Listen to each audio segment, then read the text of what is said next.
Alors, pour commencer, nous prenons la direction de la capitale de la République tchèque, Prague.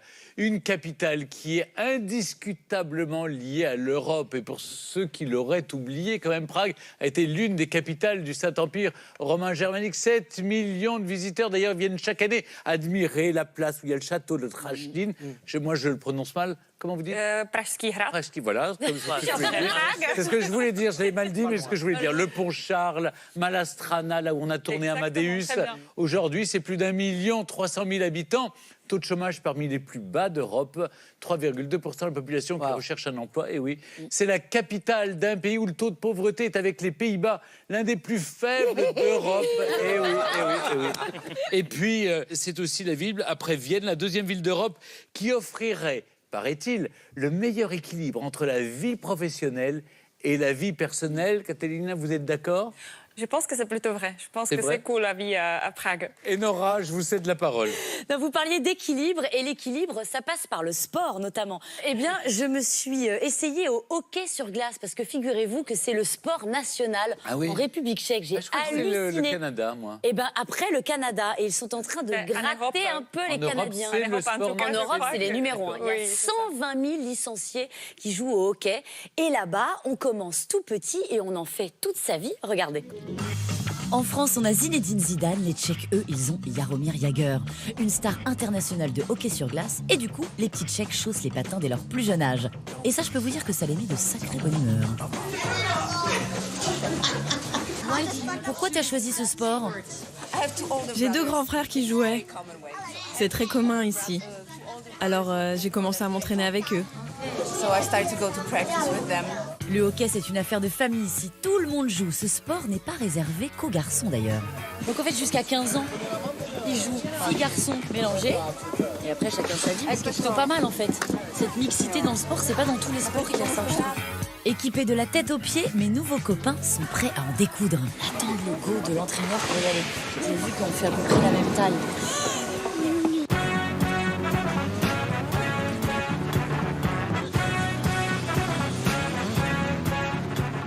Alors le hockey peut paraître un peu brutal comme ça, mais on m'a garanti qu'avec les protections, ça ne fait pas mal.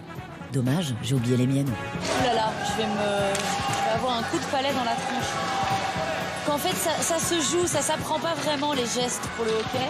Ça se joue, faut y aller, faut se laisser guider.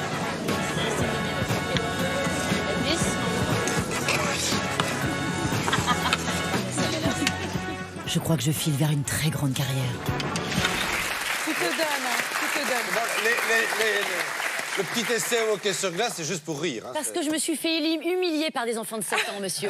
Donc je n'ai pas voulu balancer les images. Il y avait de la bonne attention. Vous n'étiez pas en patin à glace? Mais non. Pardon? Vous n'aviez pas de patin à glace? Non, parce que pour le coup, il n'y avait pas ma taille. Même si je fais du 34, non, mais c'est vrai. C'est trop grand. Là, pour le coup, c'était trop grand. Pas ma taille. Non, mais en plus, on vous conseille d'essayer d'abord sans patin pour avoir juste les gestes avec la canne. Imaginez si elle doit gérer les pieds et les mains en même temps. N'oubliez pas ma couleur de cheveux, Stéphane. On y va, mollo pour la petite, mollo. Et voilà, ils étaient trop rapides, ils étaient un peu trop sauvages. Oui, donc, parce que Katerina a été avec moi, ils étaient beaucoup trop rapides. Non, ce qui m'a fait halluciner, c'est qu'en plus, depuis les JO, depuis votre grande victoire à Nagano en 98, face aux Russes, alors là, il y a eu un engouement pour ce sport encore plus fou, et tout le monde ne parle que de ça. Et ce qui m'a un peu aussi émue, c'est que pour le coup, quand ils sont tout petits, c'est filles-garçons mélangés. Ils apprennent le hockey ensemble. Et moi, j'aime bien quand l'égalité est un peu nourrie comme ça dès l'enfance. C'est dans l'apprentissage, par exemple, des jeunes enfants, dans le système éducatif tchèque, la place du sport est importante? À l'école, on a des cours de sport, comme ici, mais je pense qu'il y a beaucoup de place qui est donnée après l'école. Donc, les cours se concentrent plutôt dans la matinée, surtout pour les petits. Et l'après-midi, vous faites du sport? Et après l'après-midi, on a toute l'après-midi pour faire du sport. Il y a des écoles spécialisées pour le sport, justement, où l'offre de cours de sport est plus large. Il y a de la glace toute l'année à Prague. Ça me fait peur, ça ne me donne pas envie. Non, il fait beau l'été. Il fait très chaud l'été. C'est mais climat avec le continental. réchauffement climatique, il y en a moins en moins, je trouve. Mais c'est vrai que c'est pour ça, d'ailleurs, je crois que hockey a devenu une telle place en République tchèque ou en Tchécoslovaquie avant, parce qu'on a beaucoup de lacs ou de rivières, du coup. Il n'y a pas eu de choix. Qui gelait, absolument, qui autrefois gelait. Et du coup, on faisait tous pas forcément tous. Ok, moi je faisais du patin. On fait tous patin. Ouais. Ah oui, normal. vous avez été patineuse artistique? Oui, non? enfin artistique, j'aimerais bien. Ça peut J'ai venir. regardé ça. Vous êtes déjà Mais patineuse. je Écoutez, suis c'est déjà patineuse pas et mal. j'ai essayé de hockey aussi. Oui, Je nous suis on pas très patine fort et là-dessus. pourtant, regardez, il n'y a même pas de glace.